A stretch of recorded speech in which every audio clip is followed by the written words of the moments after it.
Good morning, friends. Here, Dr. Ashal Sharma, Associate Professor in Zoology, RR College, Alwar. Today, we start your class of entomology. Entomology. Entomology means study of insects.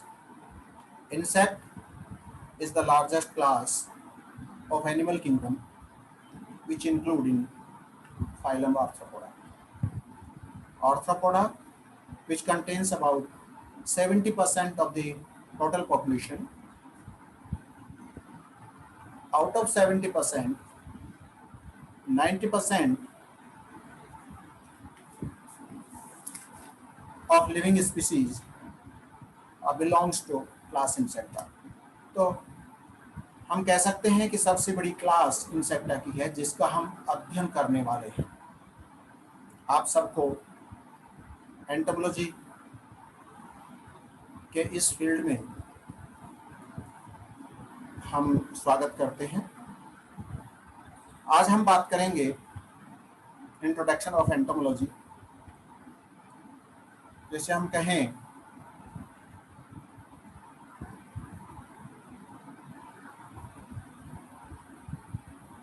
कि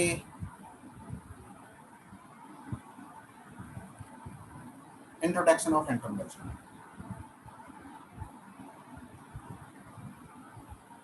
MSc में 2 paper हैं special paper में, 3rd paper और 4th paper जो कि entomology के लिए रहेंगे। इसमें 3rd paper insect systematics, taxonomy and insect ecology का होगा। 4th पेपर जो है वो आपका insect morphology, physiology, embryology and developmental biology का होगा, जो इंसेक्ट से रिलेटेड है। 3rd पेपर में जिसमें इंसेक्ट सिस्टमेटिक्स और टैक्सोनॉमी हो, मतलब जिसमें क्लासिफिकेशन होगा और इंसेक्ट इकोलॉजी होगी, वो 3rd पेपर में होगा। हम यहाँ पर देखते हैं कि कौन कौन से टॉपिक यहाँ 3rd पेपर में होंगे। पहली यूनिट के अंदर आपका historical review of insect classification, basis of insect classification, वर्गीकरण का आधार क्या होगा यहाँ इंसेक्ट के वर्गीकरण का, फाइलोजेनी ऑफ आर्थ्रोपोडा एंड हेक्सोपोडा, उनका इतिहास क्या होगा, इंट्रोडक्शन टू प्रिमिटिव इंसेक्ट, आदिम कीटों का परिचय, वो हम यहाँ देखेंगे। Detailed classification of important and selected super families and families of the orders, which orders, orthoptera, ortho means straight, tera means wing, जिनके सीधे पंख होते हैं। ऑर्थोप्टेरा के अंदर जो इंसेक्ट शामिल किए जाते हैं वो grasshopper, locust, house cricket, mole cricket, katydid, bush katydids, ये सब यहाँ शामिल होते हैं। दूसरा ऑर्डर है आइसोप्टेरा। आइसो मीन्स स्ट्रेट या इक्वल और टेरा मीन्स विंग, समान विंग है। फोर विंग और हाइंड विंग्स में कोई अंतर नहीं देखने को मिलता है, और इसमें आपको व्हाइट एंड, जिन्हें हम टर्माइट कहते हैं, दीमक कहते हैं, वो इसमें शामिल होती है। हेमिप्टेरा, हेमी मीन्स आधे, टेरा मीन्स विंग। आधे विंग जो हैं वो हार्ड होते हैं, लेदरी होते हैं, और आधे आगे के जो हैं वो यहाँ मेम्ब्रेनस होते हैं। तो हेमिप्टेरा ग्रुप के अंदर वो बात है। कोलेप्टेरा के अंदर बीटल्स आते हैं जिसके फोर विंग्स जो हैं लेदरी होते हैं, और हाइंड विंग्स जो है मेम्ब्रेनस होते हैं, फोल्डेड कंडीशन में रहते हैं, रेस्टिंग स्टेज में फोर विंग्स से कवर रहते हैं। लेपिडोप्टेरा जो स्केल्स रखते हैं बॉडी पर भी और विंग के ऊपर भी, और इसके अंदर बटरफ्लाइज और मॉथ शामिल होते हैं। डिप्टेरा के अंदर फ्लाइज, मॉस्किटोज, नेट्स, ये इसमें शामिल होते हैं।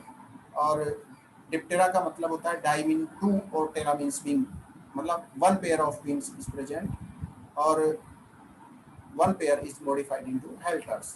तो this one is the Diptera. Hymenoptera, Hymenoptera के अंदर बीज एंड वॉस्प यहाँ शामिल होते हैं, और हाइमेना से मतलब होता है ट्रांसपेरेंट और टेरा मीन्स विंग्स। तो ये ट्रांसपेरेंट विंग वाले वो यहाँ पर आपको देखने को मिलेंगे। इस तरह से यह आपका पहला यूनिट का होगा। दूसरी यूनिट की अगर हम बात करते हैं तो उसमें यहाँ शामिल होगा सोशल इंसेक्ट। सोशल इंसेक्ट दो ग्रुप में अपने यहाँ देखने को मिलेगा, आइसोप्टेरा। आइसोप्टेरा आपने देखा ऊपर, इस आइसोप्टेरा में किसको शामिल किया गया है? व्हाइट एंट को।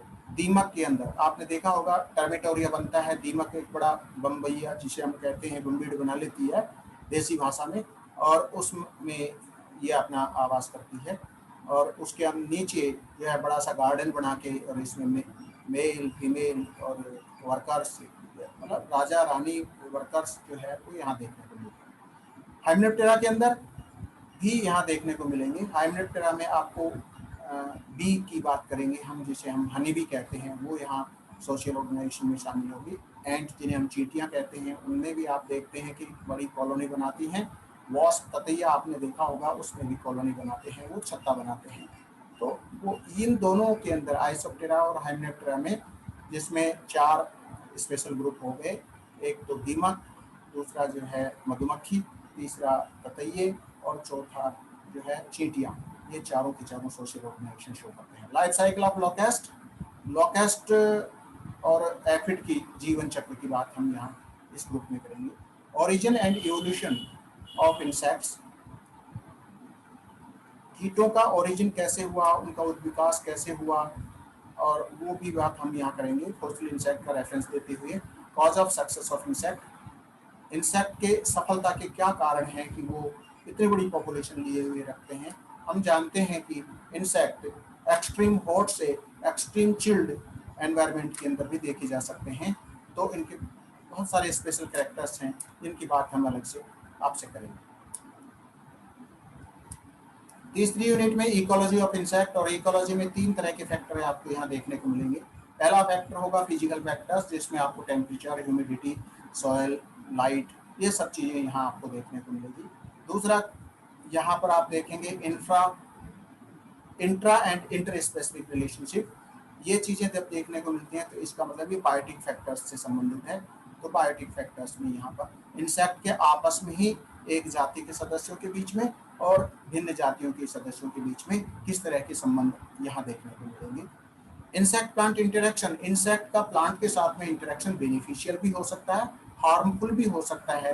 तो बहुत सारे इंसेक्ट जो है वो वहाँ पर डिजीज कॉज करते हैं, और बहुत सारे वहाँ पर पोलिनेशन और इन सब में जो है उनकी मदद करते हैं प्लांट्स की। तो इस तरह से यहाँ पर भी ये बात देखने को मिलेगी।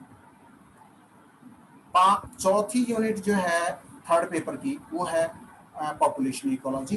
पॉपुलेशन इकोलॉजी में population dynamics, size fluctuation, biogeography, community ecology, species interaction, community structure and diversity. All these topics are included in population ecology. We will discuss later on. 7वां टॉपिक जो है वो biochemical adaptation to environmental stress, पर्यावरणीय कारक जो हैं उनकी वजह से कौन कौन से बायोकेमिकल चेंजेज होते हैं, वो सब हम यहाँ देखने को मिलेंगे, हम देखेंगे। मेटामॉर्फोसिस, आयांतरण जिसे हम कहते हैं, डायोपॉज जिसे हम कहते हैं, उपरोति, और पॉलीमॉर्फिज्म की जहाँ बहुरूपता, स्वार्म या वृंदन जिसे हम कहते हैं, आउटब्रेक एंड माइग्रेशन। तो ये सब चीज़ें हम यहाँ देखेंगे इस चौथी यूनिट के अंदर। एंटोमोलॉजी के चौथा पेपर जो है, जैसे हम मॉर्फोलॉजी, फिजियोलॉजी, एम्ब्रियोलॉजी और डेवलपमेंटल बायोलॉजी में बांटते हैं। तो यहाँ पर चौथा पेपर का पहला यूनिट जो है वो मॉर्फोलॉजी से संबंधित है, दूसरी और तीसरी यूनिट फिजियोलॉजी से संबंधित है, और चौथी यूनिट एम्ब्रियोलॉजी एंड डेवलपमेंट से संबंधित है। यहाँ पर इंसेक्ट मॉर्फोलॉजी में हेड, थोरैक्स, यहाँ हेड, थोरैक्स और एब्डोमेन की बात होगी। ये आपका हेड होगा, हेड में उसके स्ट्रक्चर की बात करेंगे, उसके अपेंडिजेज की बात करेंगे, कौन कौन से अपेंडिजेज हेड पे देखने को मिलते हैं। बॉडी की बात करते हैं तो उसमें इंटेगमेंट उपस्थित होती है, उस इंटेगमेंट की स्ट्रक्चर की बात करेंगे। दूसरा हेड हो गया। तीसरी बात है हम यहाँ थोरैक्स की बात करते हैं, थोरैक्स के अपेंडिजेज की बात करेंगे, थोरैक्स के खुद के स्ट्रक्चर की बात करेंगे। अपेंडिजेज में लेग्स आ जाएंगे और विंग्स आ जाएंगे थोरैक्स पे जो देखने को मिलेंगे। तो विंग्स का मॉडिफिकेशन की बात करेंगे यहाँ पे, और उनमें कपलिंग एप्लीकेशन की बात करेंगे। एब्डोमेन के बारे में इंट्रोडक्टरी पार्ट यहाँ एब्डोमेन का भी यहाँ 1.4 में आप शामिल करेंगे। दूसरी यूनिट के अंदर फिजियोलॉजी होगी और वो स्ट्रक्चर एंड फिजियोलॉजी में डाइजेस्टिव सिस्टम की स्ट्रक्चर की बात करेंगे, एलिमेंट्री कैनाल के स्ट्रक्चर और मॉडिफिकेशन की बात करेंगे और फिजियोलॉजी ऑफ डाइजेशन की बात करेंगे। Physiology of circulatory system, insect में सर्कुलेटरी सिस्टम की बात करेंगे। Excretory system and it's modifications in insect, respiratory system and modification and adaptation for the aquatic respiration in insect। पानी में भी रह के श्वसन करते हैं, एरियल मोड भी यहाँ देखने को मिलता है, टेरेस्ट्रियल मोड भी यहाँ देखने को मिलता है। इस तरह के इंसेक्ट की बात हम यहाँ पर करेंगे। तीसरी यूनिट में फिर फिजियोलॉजी की बात आएगी, nervous system and it's modification, now physiology, morphology and physiology of neuroendocrine system, sense organs में mechanical receptor and chemoreceptors, light producing organs हैं, auditory organs हैं, sound producing organs हैं। आप जानते हैं बहुत सारी जुगनू होता है, लाइट प्रोड्यूस करता है। बहुत सारे इंसेक्ट हैं जो लेंटन फ्लाइज जो है वो लाइट प्रोड्यूस करती है। और यहाँ पर साउंड प्रोड्यूसिंग ऑर्गन में आजकल जो है आप देखेंगे कि सिकाडा है जो पेड़ों पर से बहुत चरचर की आवाज़ जोर से आती है, उसकी बहुत तेज आवाज़, सबसे तेज आवाज़ अगर प्रोड्यूस करता है तो ये साउंड प्रोड्यूसिंग ऑर्गन्स में सिकाडा आता है यहाँ पे, जो हेमिप्टेरा का मेंबर है। और इसी के अंदर जो है आप देखते हैं घर में ऑर्थोप्टेरा का मेंबर है जिसे हम कहते हैं ग्राइलोटेल्पा, जिसे भीबरी भी कह देते हैं आप बच्चे लोग, जो है उसमें ये चीज़ है। विजुअल ऑर्गन्स में कंपाउंड आई की बात करेंगे और सिंपल आईज की बात करेंगे, हम ओसिलाई कहते हैं। Muscular system and distribution of muscles, ये थर्ड यूनिट का ही अंतिम पार्ट है।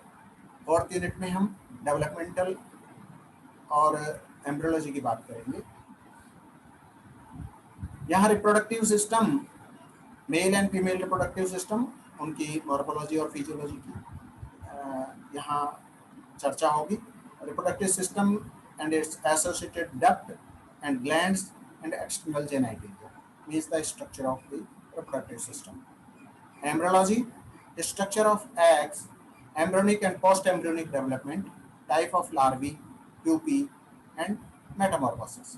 So all these things are included in the fourth unit in part of developmental biology and embryology. So this is all about the syllabus of the entomology. In next lecture, we start about the morphology of the insect, because morphology is must for the study of classification of insect. Without study of the morphology or external features, we can't study the characteristics or of taxonomy. तो taxonomy पढ़ने के लिए हमें ये जरूरी है कि हम पहले इंसेक्ट की मॉर्फोलॉजी का अध्ययन करें। तो अगला लेक्चर हमारा जो है वो इंसेक्ट मॉर्फोलॉजी से संबंधित होगा और जिसमें हम सबसे पहले हेड की बात करेंगे। Thank you very much, thanks a lot.